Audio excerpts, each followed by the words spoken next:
Assalamualaikum warahmatullahi wabarakatuh. Kembali lagi di channel MJRT Racing Unit, channel yang membahas seputaran perbaikan sepeda motor, tune up dan bore up sepeda motor. Oke, sahabat racing mania semuanya, kali ini saya akan membahas penggarapan mesin kompetisi Jupiter MP6 ya. Oke, teman-teman semuanya, jadi untuk spek MP6 kita lebih banyak menggunakan part-part yang standar. Karena untuk MP6 ini untuk pembibitan pemula kalau di daerah saya. Jadi untuk mesinnya kebanyakan masih part-part standar, tapi kita menaikkan cc, terus kita merubah part-part yang lain agar bisa dipakai kompetisi. Seperti itu teman-teman ya. Kita mulai dari penggarapan ini dan kita mulai review ya. Untuk review di sini kita mulai dengan review pistonnya. Nah, ini piston kita menggunakan piston produk PIM. Nah, ini produk PIM ya. Nah, terus untuk diameter saya menggunakan diameter 53,5 ya. Kenapa saya ambil 53,5? Ini untuk mengepaskan menjadi 125 cc, sebenarnya ini harusnya 54 pistonnya. Tapi di sini saya menggunakan 53,5 karena saya mengambil untuk ini aman, titik aman di bagian boring. Karena ini boring masih menggunakan boring standar, teman-teman. Ini boring masih belum di overboost. Ini masih tersisa sekitaran 1,5 mili kiri kanan, jadi 3 mili untuk diameter. Saya rasa ini cukup aman sekali ya. Nah, akhirnya saya putuskan untuk menggunakan piston 53,5 ya. Ini piston ini kita atur ulang di bagian dom. Bagian domnya kita atur ulang. Jadi tampak seperti ini. Diameter dom mengikuti diameter dari block op ya, diameter block op. Kemudian cowakan di sini untuk produk PIM ini udah ada. Nanti kita tinggal sesuaikan aja, apakah kurang dalam, apakah gimana. Nanti kita akan sesuaikan. Ini sudah PNP ya, PNP kita tinggal sesuaikan sedikit-sedikit lah. Ada yang dipuput, dipapas sedikit. Pokoknya sesuaikan dikit-dikit untuk mengatur rasio kompresi ya. Oke teman-teman semuanya, untuk piston mungkin saya rasa cukup ya. Saya rasa cukup, teman-teman udah pada paham. Ini kita akan pasangkan saja di sini langsung ya, langsung tempelin nih. Karena ini sebenarnya saya lagi mau tahap pemasangan juga nih, mau tahap penggarapan ya, makanya sebelum kita garap kita review dulu dah. Oke, kemudian kita ke block op. Nah, ini block op. Nah, untuk block op di sini atau block head cylinder ya. Ini klepnya masih standar, teman-teman. Klep standar untuk Jupiter.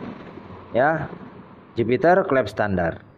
Ini belum kita ganti diameternya. Terus ruang bakar di sini juga masih standar. Ya, enggak kita ngapa-ngapain. Saya hanya mengatur ulang di bagian dom piston untuk mengejar kompresi supaya besar kompresinya. Ya, cuman di sini klepnya sudah kita custom, sudah dipapas-papas, bubut-bubut sedikit-sedikit agar lebih bagus lagi lah. Pokoknya agar lebih bagus. Dan untuk mengatur gap dari klep in dan klep X agar sedikit lebih besar. Jadi saya di sini sedikit memapas bagian klep, bagian daunnya agar kelihatannya sedikit lebih dipendam. Ini kita papas bagian ketebalannya. Oke teman-teman semuanya. Kemudian kita lihat bagian lubang porting, lubang isap buang. Ini sudah kita porting. In X, lubang isap dan buang sudah kita porting ya. Portingnya tidak besar-besar. Kita hanya memporting menggunakan rumus ketentuan 0,8 kali diameter klep. Sama untuk in dan X ya. Kemudian nah di sini ada yang beda sedikit di bagian pelatuk atau piano klep. Nah, untuk pelatuk piano klep di sini saya menggunakan pelatuk roller untuk Honda Blade. Nah, di sini teman-teman bisa lihat di sini kenapa ada bossing. Dan maaf ini karena sudah dipasang ya, di sini juga ada bossing. Nah, karena ini menggunakan pelatuk Honda Blade. Jadi, kalau kita menggunakan pelatuk Honda Blade, otomatis knock on asnya sudah tipe rocker arm. Ya, nanti kita lihat knock on asnya seperti apa. Nah, ini mungkin untuk headnya seperti ini, teman-teman. Nggak ada lagi perubahan yang lain. Nah, lihat. Nah, ini pelatuknya. Tuh. Rocker arm ya, roller ya. Oke, kita simpan. Ya, kita lanjut ke bagian karburator. Nah, untuk bagian karburator juga teman-teman di sini bisa lihat. Ini karburator masih asli original dari kepunyaan Jupiter, teman-teman. Belum kita ganti apapun, belum kita apa-apain, ini masih standar ya.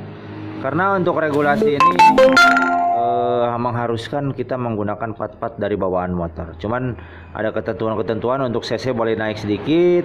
Kemudian untuk seperti balancer dan knocknas itu bisa dibebas, bisa di custom. Oh iya, tadi sedikit ada yang ketinggalan untuk per clap ini ya.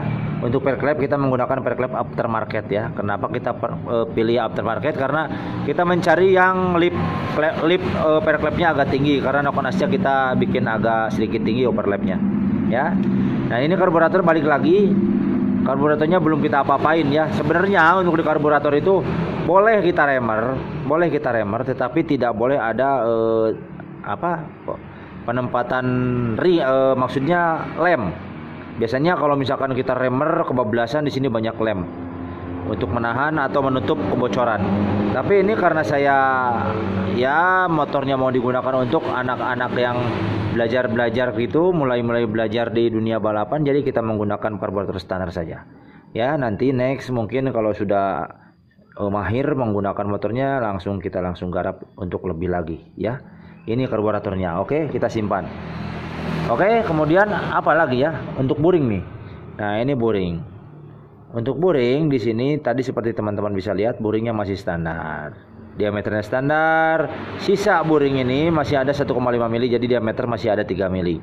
Ya, saya rasa ini aman untuk dimasukin piston 53,5. Oke. Terus di sini teman-teman bisa lihat untuk balancer ya. Nih. Nah, ini balancer. Untuk balancer di sini saya masih menggunakan bekas mangkok kopling otomatis bawaan. Cuman di sini saya ambil ya, jadi saya sisakan nih sekitaran 400 gram.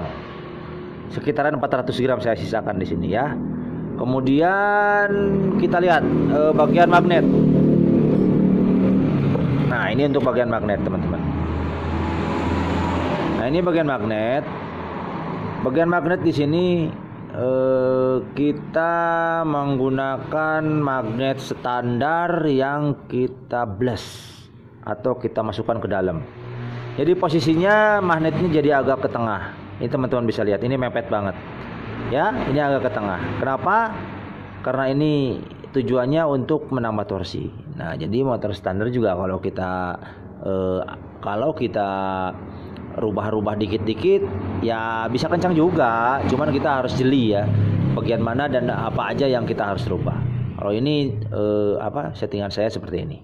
Oke, teman-teman semuanya, ini untuk magnet dan yang lainnya. Oh ya, untuk rasio ini rasio gearbox masih standar ya, masih tetap standar. Sekarang kita lihat ke bagian knocknas tadi yang belum ya, knocknas. Bentar. Nah, untuk knocknas ini dia knocknasnya teman-teman ya. Ini teman-teman bisa lihat.